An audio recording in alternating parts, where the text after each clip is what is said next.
இந்தியால கிறிஸ்டியானிட்டி வந்ததுக்கு முக்கியமான காரணம் பிரிட்டிஷ்காரங்கன்னு நம்மள நிறைய பேர் நினைச்சிட்டு இருக்கோம். ஆனா இந்த இங்கிலாந்துல கிறிஸ்டியானிட்டி வரதுக்கு முன்னாடி, ஏன் இங்கிலாந்து ஒரு நாடு ஃபார்ம் ஆகிறதுக்கு முன்னாடியே இந்தியால கிறிஸ்டியானிட்டி இருந்துச்சுன்னு சொன்னா அவங்களால நம்ப முடியுதா? இந்தியாவுக்கு கிறிஸ்டியானிட்டி வந்ததுக்கும் நம்ம சென்னைக்கும் ரொம்ப முக்கியமான கனெக்ஷன் இருக்கு. என்னன்னு சொல்றேன், இந்த வீடியோ ஃபுல்லா பாருங்க. இயேசு கிறிஸ்துக்கு 12 சீடர்கள் இருந்தாங்க. இந்த 12 சீடர்களை திருத்தூதர்கள்னு சொல்லுவாங்க. இங்கிலீஷ்ல பாத்தீங்கன்னா அப்பாஸ்டல்ஸ் அப்படின்னு சொல்லுவாங்க. இந்த 12 அப்பாஸ்டல்ஸ் இயேசு கிறிஸ்துவ பத்தியும் இந்த கிறிஸ்துவத்தை பத்தியும் உலகம் ஃபுல்லா எடுத்துரைக்கிறதுக்கு ஒவ்வொரு திருத்தூதரும் உலகத்துல ஒவ்வொரு பகுதிக்கு போனாங்க. அதுல முக்கியமான ஒரு அப்பாஸ்டல் பாத்தீங்கன்னா செயின்ட் தாமஸ். இவர் முதல்ல இந்தியாவுக்கு கிபி 52வது வருஷம் கேரளால இருக்க மலபார் கோஸ்டுக்கு வராரு. 17 வருஷம் மலபார்ல, சிந்துல, மயிலாப்பூர்லன்னு சொல்லிட்டு எல்லா ஊர்லயும் சமய பணியில ஈடுபடுறாரு. சென்னையில சின்னதா ஒரு தேவாலயம் கட்டுறாரு. அப்போ சென்னையை ஆண்டுட்டு இருந்த ராஜா மகாதேவனுக்கு இவர் ஃபேவரேட்டா மாறுறாரு. இது ராஜா மகாதேவனோட அமைச்சர்களுக்கு சுத்தமா பிடிக்கல. அதனால அவர் கட்டின தேவாலயத்தை விட்டுட்டு சின்னமலை, அதாவது கிண்டி பக்கத்துல இருக்க லிட்டில் மவுண்ட் இருக்க குகைகள்ல தஞ்சம் புகுறாரு. சென்னையில இருக்க பரங்கி மலையில இவர் பிரே பண்ணிட்டு இருக்கும்போது ஈட்டு எறியப்பட்டு கொல்லப்படுறாரு. அதனாலதான் பரங்கி மலைக்கு இன்னொரு பேர் பாத்தீங்கன்னா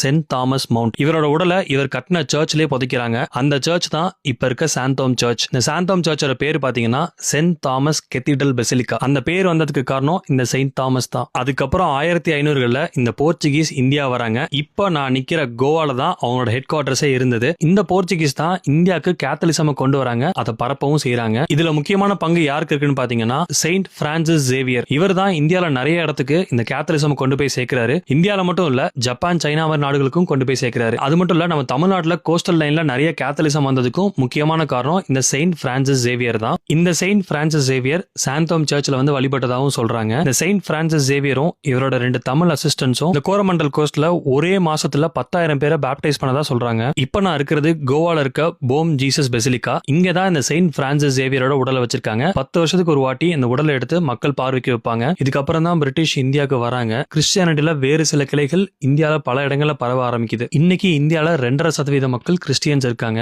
என்னதான் போர்ச்சுகீஸ், பிரிட்டிஷ் இந்தியால கிறிஸ்டியானிட்டி பரப்பி இருந்தாலும் இந்தியாவுக்கு கிறிஸ்டியானிட்டி வந்து கிட்டத்தட்ட 2000 வருஷம் ஆக போகுது. சரியா சொல்லணும்னா இன்னைக்கு இருக்க நிறைய யூரோப்பியன் கண்ட்ரீஸ் அப்ப இல்லவே இல்ல. ஏன் யூரோப்ல இருக்க நிறைய கண்ட்ரீஸ்க்கு கிறிஸ்டியானிட்டி வரதுக்கு முன்னாடியே இந்தியால கிறிஸ்டியானிட்டி வந்துருச்சு நினைக்கும் போது ரொம்ப வியப்பா இருக்கு. இதை ஒரு மதமா பார்க்காம ஒரு வரலாறா பாத்தீங்க அப்படின்னா இந்த கிறிஸ்டியானிட்டி எப்போ இந்தியாவுக்கு வந்துச்சு, இதனால என்னென்ன மாற்றங்கள் ஏற்பட்டுச்சு அப்படின்னு நீங்க படிச்சு பார்க்கும்போது ரொம்பவே இன்ட்ரெஸ்டிங்கா இருக்கும்.